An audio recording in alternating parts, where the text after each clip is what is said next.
Assalamualaikum warahmatullahi wabarakatuh. Selamat siang.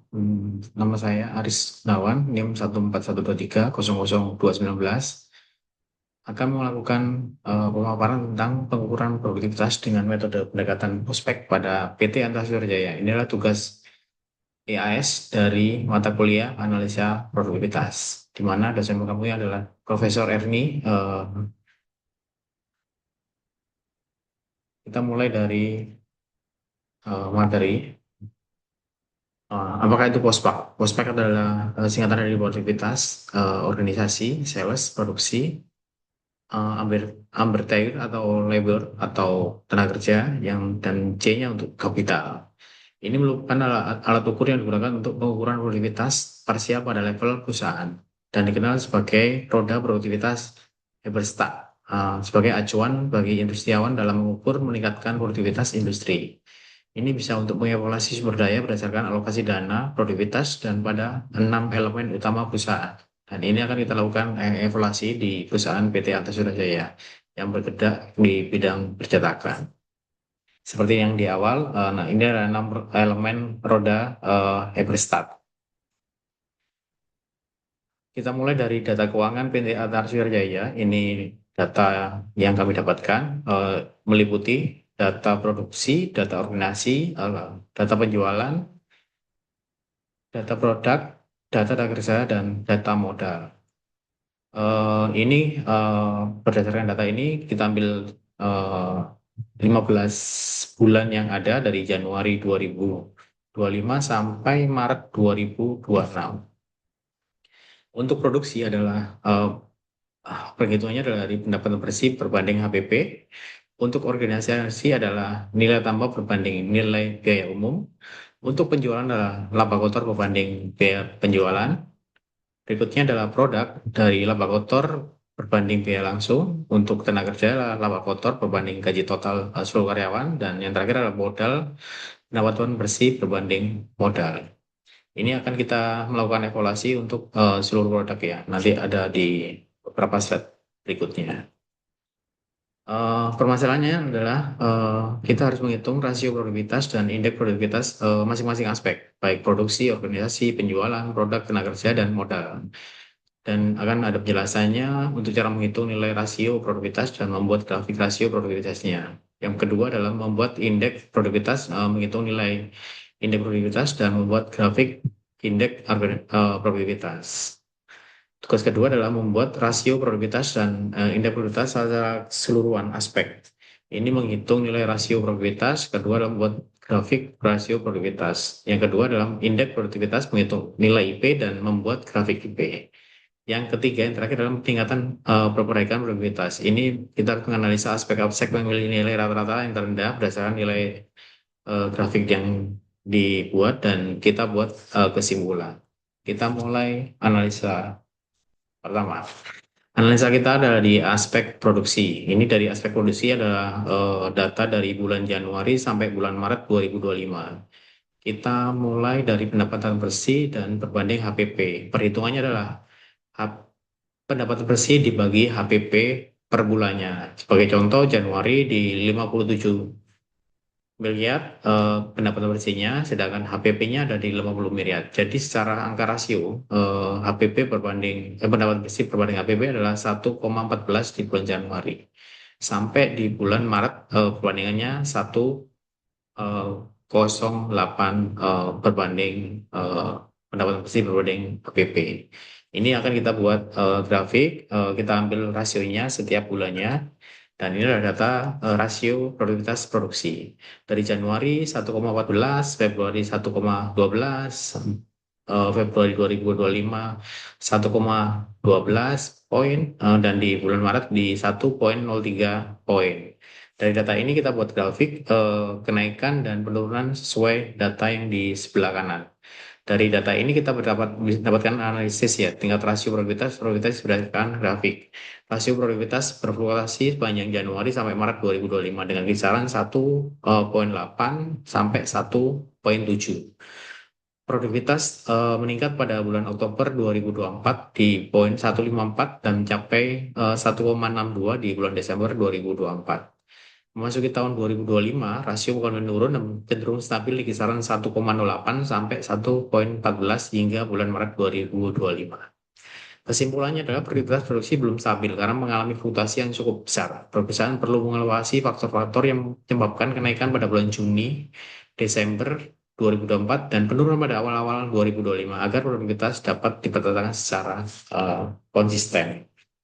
Berikut kita lanjut ke indeks ya. Dari data tadi, data rasio produktivitas kita masukkan di kolom kedua produktivitas dan rumusnya adalah rasio produktivitas bulan berjalan berbanding dengan periode dasar. Kita ambil periode dasarnya di Januari 2024. Jadi untuk data Januari, rumusnya adalah bulan Januari dibagi Januari dikali 100%. Untuk hasilnya adalah 100% di bulan Januari. Sampai ke bawah di bulan Februari 2025 adalah 1,12 dibanding 1,14 dikali 100% adalah di 90% dan di bulan Maret adalah 1,08 dibagi 1,14 dikali 100% adalah di 95%. Dari data ini kita ambil data per bulannya, kita akan mendapatkan indeks produktivitas produksinya. Dari Januari sampai bulan Maret kita buatkan grafik, grafiknya fluktuatif seperti data yang ada di samping kanan. Untuk indeks produktivitas tertinggi adalah 148 di bulan Juni 2024. Sedangkan indeks produktivitas paling rendah ada di bulan Maret di angka 95 poin atau 95%.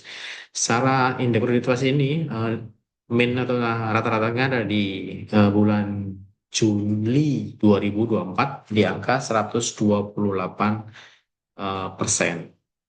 Ini data ini kita mau hitung semua keseluruhan dari indeks indeksnya maupun rasionya dari produksi, organisasi, sampai sales dan terakhir nanti di capital atau dari keuntungan. Dari data ini kita mendapatkan rasio produktivitas. Jadi data keseluruhan kita lengkapi dari Januari sampai bulan April tadi, produktivitas, produksi, organisasi, penjualan, produk, tenaga kerja, dan modal. Kita mendapatkan rasio total untuk produksi di angka 20,33, organisasi di 27,16, penjualan di angka 44,02, produk di angka 2,08, tenaga kerja di 263,78, dan yang terakhir ada di modal 18,2. Kita bagi rata-rata menjadikan data produksi adalah rata-rata 1,27, organisasi 1,7, penjualan 2,75, sedangkan di produk 0,18, di tenaga kerja ada 16,4, dan yang terakhir ada di modal 1,14. Inilah hasil penghitungan dari rata-rata rasio produktivitas keseluruhan aspek. Lanjut kita dari data tadi kita ambil rata-rata produktivitas keseluruhan rasio. Dari produksi keseluruhan rasio adalah 1,27, organisasi 1,7, penjualan 2,75, produk 0,15, tenaga kerja 16,49, dan modal di 1,14. Rata-rata di 3,92. Di sebelah kanan adalah rata-rata rasio penjualan keseluruhan aspek. Dari data ini kita bisa membuat analisa. Jadi keseluruhan aspek tinggi ada di 16,49 di tenaga kerja, rasio produktivitas paling rendah ada di produk, dan rasio rata-rata di 3,92. Dari data ini kita membuat rata-rata indeks produktivitas keseluruhan aspek. Dari data ini untuk produksi rata-ratanya di 115%, di organisasi di 82,44%, penjualan 219,38%, produk di 225,25%, tenaga kerja 182,19%, dan di modal 117,19%. Kita jadikan satu datanya dan kita buat grafik. Datanya seperti ini, rata-ratanya di 156,92 untuk indeks secara keseluruhan.